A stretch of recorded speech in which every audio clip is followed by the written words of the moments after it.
तो गाइस आज हम दोस्तों आज हम इस मशीन के बारे में जानेंगे। फिलहाल में हमारी ये वाली जो साइड है, ये वाली साइड अभी काम नहीं कर रही है क्योंकि ये मोटर अभी जल गया है। बच्चों को दिखा रहे थे तो थोड़ा सा कुछ गड़बड़ी आई तो जल गया। तो ये वाली साइड तो हमारी अभी फिलहाल में नहीं काम कर रही है। जैसे काम करेगी तो हम आपको वीडियो से अपडेट दे देंगे। फिलहाल में हम इसको देखते हैं। ये हमारा डीसी शंट मोटर है, यहाँ पर लिखा हुआ है, और ये हमारा आर्मेचर वायरिंग है, मतलब कि इससे हमें डीसी वोल्टेज मिलता है। ये मोटर हमारा इसको चलाएगा और इससे हमारे यहाँ पे पावर मिलेगी। तो चलिए मैं इसको ऑन करके फिर आपको पावर चेक करके बताता हूँ। अब इसको थोड़ा दूर कर देते हैं। ऑन करने के लिए सबसे पहले हमें मेन एमसीबी ऑन करनी पड़ेगी। इसके बाद इस एमसीबी को ऊपर करना पड़ेगा। जैसे हम ऊपर करेंगे तो इंडिकेटर आ जाएगा। इसके बाद हमें इस एमसीबी को ऑन करनी पड़ेगी, मेन एमसीबी को। यहाँ पर वोल्टेज बता रहा है, यहाँ एम्पियर बताएगा। वोल्टेज टनाटन है, कोई दिक्कत वाली बात नहीं। फिर हमें यहाँ पर इस स्विच को ऑन करना पड़ेगा। इस स्विच को ऑन करते ही ये पैनल ऑन हो जाएगा। इसको ऑन करने के बाद यहाँ पर से हम अपना वोल्टेज को देंगे। यहाँ से हम बढ़ा घटा सकते हैं। अब इसको हम वोल्टेज देते हैं, जैसे देंगे ये वोल्टेज हम बढ़ाए जा रहे हैं।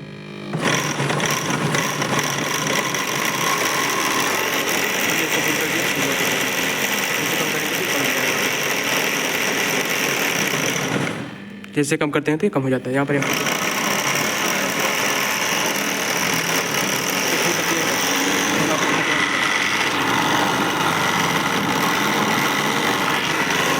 इसको ऑफ करते हैं। ऑफ करने के लिए सबसे पहले इसको ऑफ करना होगा, ठीक है ना। इसके बाद यहाँ से ऑफ करेंगे।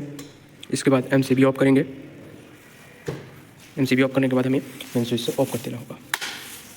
ये रहा हमारा, ये जो हमारा डीसी शंट मोटर है इसको चलाता है। ये मान लीजिए अल्टरनेटर काम कर रहा है तो ये एसी जनरेटर, मतलब कि एसी करंट देता है इधर से। अभी मैंने इसको चेक नहीं किया कि कितना देता है, पर देता है। ये हमारा एसी इंडक्शन मोटर है। एसी इंडक्शन मोटर जो कि जनरेटर में काम आता है ज़्यादातर, वहीं और बड़ी बड़ी मशीनों में काम आता है। इसको कैसे चलाते हैं? इसको चलाने के लिए सबसे पहले यहाँ से हमें main switch on, MCB on करनी होगी। ऑन करने के बाद हमें यहाँ से भी ऑन करना होगा। फिलहाल में अभी ये ऑन है। ऑन करने के बाद हमें यहाँ से ये ऑन बटन दबानी होगी। फिलहाल में हमारा ये वोल्टेज और ये मीटर ख़राब हो गया है। फिलहाल में ये इंडिकेटर भी ख़राब है, तो ये अभी नहीं काम कर रहे हैं। इसको जल्द ही हम चेंज करा देंगे।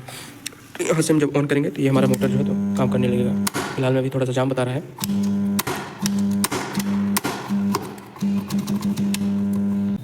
दोस्तों फिलहाल में ये हमारा मोटर जाम हो चुका है, इसकी रिपेयरिंग करानी होगी। देखिए वोल्टेज भी एम्पियर भी ले रहा है, वोल्टेज भी ले रहा है। वोल्टेज 200 ले रहा है, एम्पियर 6 में जा रहा है, फिर भी चल रहा है। आवाज़ बस कर रहा है।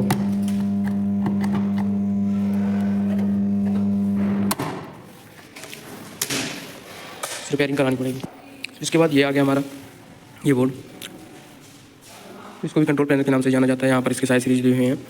ये वाला हमारा एकदम परफेक्ट वर्क कर रहा है। फिलहाल में ये आर्मेचर मोटर जो है तो हमारा डिस्टर्ब हो गया है। एसी सीरीज़ मोटर है, एसी सीरीज़ मोटर है। इसमें पानी पड़ गया था, तो पानी पड़ जाने के कारण ये ख़राब हो गया है। जल्दी ही ये रिपेयर होगा। तब हम उसको ऑर्डर कर दिए हैं, यहाँ तो मिलता नहीं है, दिल्ली से आ रहा है। ये हमारा कौन है? AC and DC universal motor है। यूनिवर्सल मोटर है जो कि हमारे ग्राइंडर मशीनों में काम आता है, छोटी मोटी मशीनों में ज़्यादा आरपीएम के लिए कार्य करता है।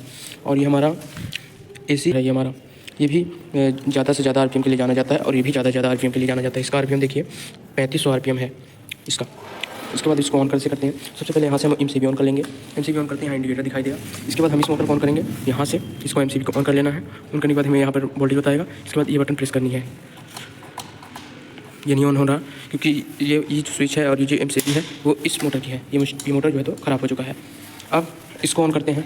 इसको ऑन करने के लिए हमें इसको ऑन करना होगा। इसके बाद यहाँ से ऑन बटन दबाना होगा। ऑफ कर देते हैं। इसके बाद यूनिवर्सल मोटर को चेक करते हैं। हाँ, यहाँ से एमसीबी ऑन, इसके बाद ऑन। क्या हो गया इसको?